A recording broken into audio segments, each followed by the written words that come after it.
Salut et bienvenue dans cette vidéo. Alors si c'est pour votre première fois de tomber sur cette chaîne, je me nomme Samra Alexa. Dans cette vidéo, nous allons parler d'un sujet très important et pour ce faire, je voudrais vous inviter à la suivre jusqu'à la fin. Nous allons voir l'un des comportements et qui fait que la plupart des gens n'arrivent pas à mettre en œuvre leur projet ou à exécuter leur idée qu'ils ont en tête. Tout un chacun a souvent en fait une idée au fond de lui ou bien a souvent en fait un projet qu'il aimerait bien mettre en œuvre. Mais ce qui nous bloque souvent est qu'on attend par exemple réunir toutes les conditions pour commencer maintenant à exécuter notre projet ou à concrétiser notre idée. Et lorsqu'on adopte ces genres de comportement ou bien cette attitude, généralement, il est fort probable qu'on n'arrive même pas à commencer à exécuter le projet ou bien à miser l'idée qu'on a en tête. Et souvent, l'expression courante qu'on a l'habitude d'entendre, c'est de faire les choses en fait en un coup. C'est-à-dire que quelqu'un a un projet ou bien il a une idée à faire ou une tâche ou tout ce qu'on peut imaginer à faire, voilà, une activité par exemple, mais au lieu par exemple de chercher à faire en fait par étapes en suivant un plan bien donné, et on laisse ça et on pense que voilà, on peut se lever en fait en une seule journée et puis réaliser ou bien concrétiser en fait l'idée ou la tâche en question. Et je crois que c'est l'un des comportements qui a fait dissiper totalement le rêve de la plupart des gens.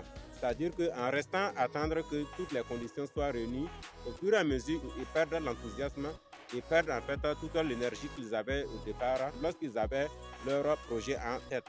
Parce que ce qu'il faut noter est que quand on reste en fait à attendre, voilà, pour réunir toutes les conditions ou bien à attendre les bons moments en fait pour maintenant aller faire son travail, c'est généralement en fait la procrastination ou bien la paresse totale en fait qui va te prendre. Et suite à cela, soit on n'arrivera même pas en fait à commencer en fait l'activité qu'on devrait mener, ou lorsqu'on va commencer, mais on n'achèvera pas parce qu'on a déjà consommé en fait une grande partie en fait du temps qui était dédié en fait à cette tâche. Et parlant de ça d'ailleurs, je me souviens lorsqu'on était à l'université par exemple, une fois on est allé pour prendre des attestations et l'administrateur en question qui était chargé en fait de nous délivrer en fait les attestations, on était arrivé autour de 14h45, 14h50 comme ça, puisque le bureau devrait être ouvert à 15h.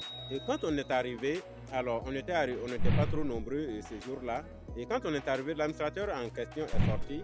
Et puisque avant de recevoir en fait les attestations, souvent il faut donner en fait des quittances ou bien des petits papiers à vérifier. Au lieu par exemple de procéder voilà, à prendre en fait ces petits papiers, ces quittances pour vérifier en attendant, non, qu'est-ce qu'il disait? Il disait que non, on n'est pas nombreux et qu'ils aiment voir en fait les étudiants voilà, se regrouper assez nombreux pour maintenant commencer en fait à exécuter en fait différentes tâches.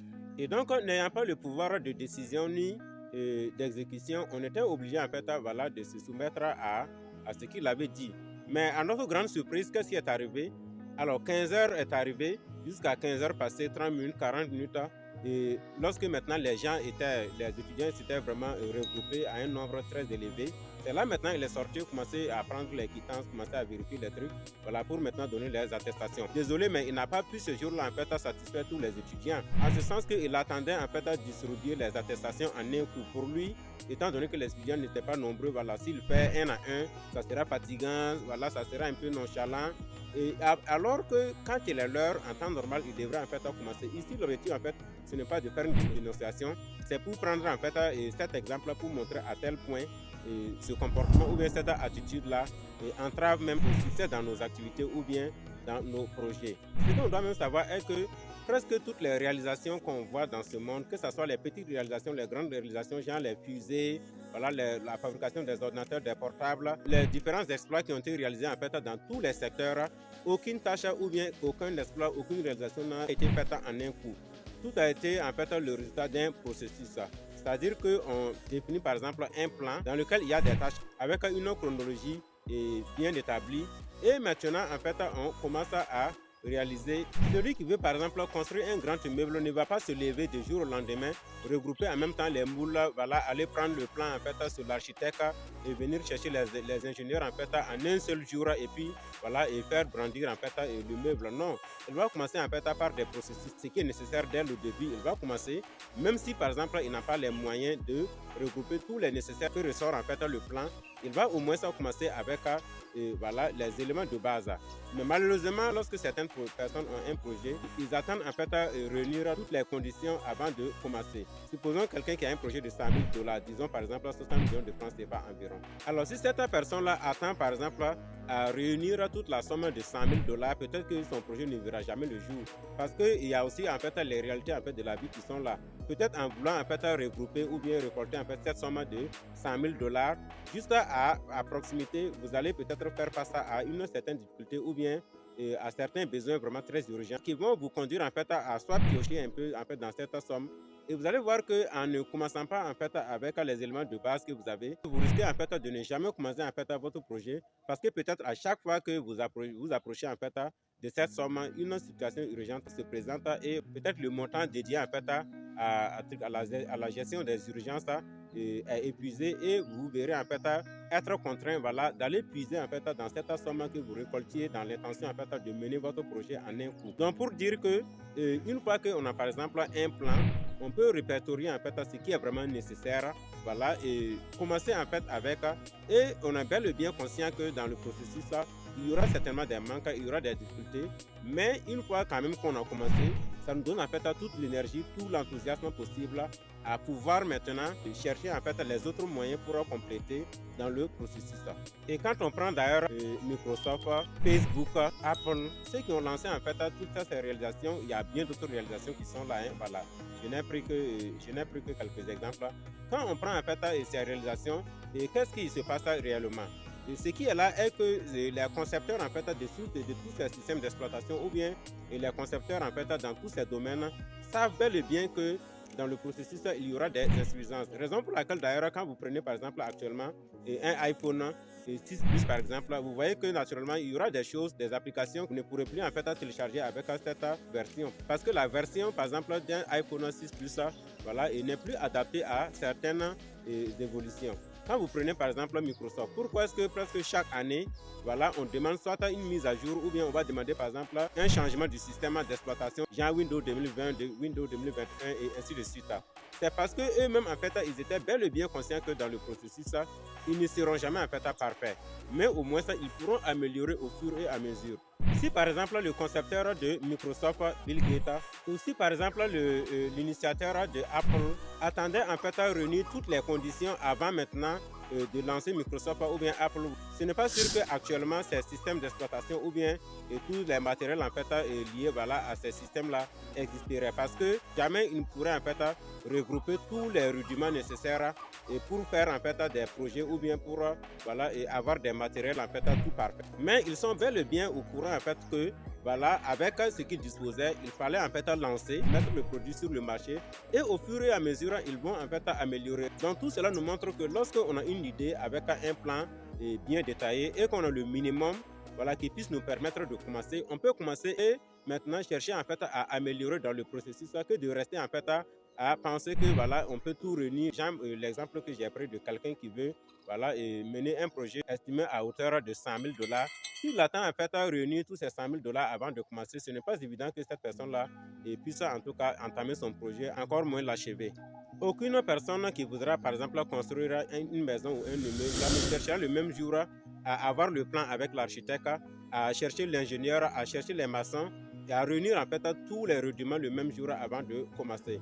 Il faut qu'il soit en fait dans un processus. Il peut d'abord chercher le plan avec un architecte et une fois maintenant qu'il a le plan, il peut maintenant chercher à avoir un ingénieur qui va voir en fait voilà, le terrain, étudier le terrain et tout, faire les tracements. Et maintenant les maçons pourront venir commencer. Et quand les maçons vont commencer, vous allez vous rendre compte que le maçon ne va pas venir directement commencer par exemple à déposer les briques. Non, il va par exemple même chercher quelqu'un qui va confectionner en fait les briques. Voilà, donc dans ce processus encore, il faut des moules, il faut des trouelles, il faut en tout cas pas mal d'éléments réunis. Voilà, et c'est par la suite maintenant, une fois les briques disponibles, que ce maçon-là va commencer maintenant, lui encore, à faire voilà, à faire en fait les fondations et tout. Et par la suite, vous allez voir que dans le processus, il y aura pas mal de choses en fait qui devront intervenir. Mais tout ça, c'est dû à quoi? C'est dû au fait qu'il y avait d'abord un plan. Et on est bel et bien conscient qu'il faut suivre en fait ce plan pour avoir un immeuble bien brandi, un immeuble bien bâti. Si on ne suit pas ce plan et qu'on veut réunir en fait toutes les conditions, avoir l'architecte le même jour, l'ingénieur, avoir le maçon, réunir les briques, l'eau et tout le même jour, ça sera une chose non faisable. Chez nous d'ailleurs en Dagara, on a l'habitude de dire c'est pour dire qu'en fait le cultivateur qui sait bel et bien que c'est la saison hivernale et qui au lieu par exemple de commencer voilà, à désherber ou bien au lieu de commencer à labourer, s'asseoir et pensant que il va sortir en fait un coup, voilà, et puis labourer son champ, mettre les semences et tout, et puis voilà, attendre la récolte. Et cela n'aura jamais lieu. C'est généralement en fait le champ de ce type de cultivateur là qui est bourré en fait d'herbe. Et cela se sent en fait dans presque tous les domaines d'activité, même jusqu'au niveau des études ou bien au niveau des examens, des évaluations. Cela se constate aisément. Presque une bonne partie des élèves qui échouent, ce sont des élèves soit ils n'ont pas si en fait bossé leur cours dès le début de l'année. Prenons par exemple une classe d'examen de terminale où on peut imaginer également en fait tout autre cas dans les études, qu'on soit d'ailleurs candidat à tel ou tel concours ou bien candidat à subir telle ou telle épreuve. La plupart de ceux qui échouent savent bel et bien que la première responsabilité en fait leur incombe parce que tout simplement, soit ils n'ont pas commencé en fait à bosser dès le début.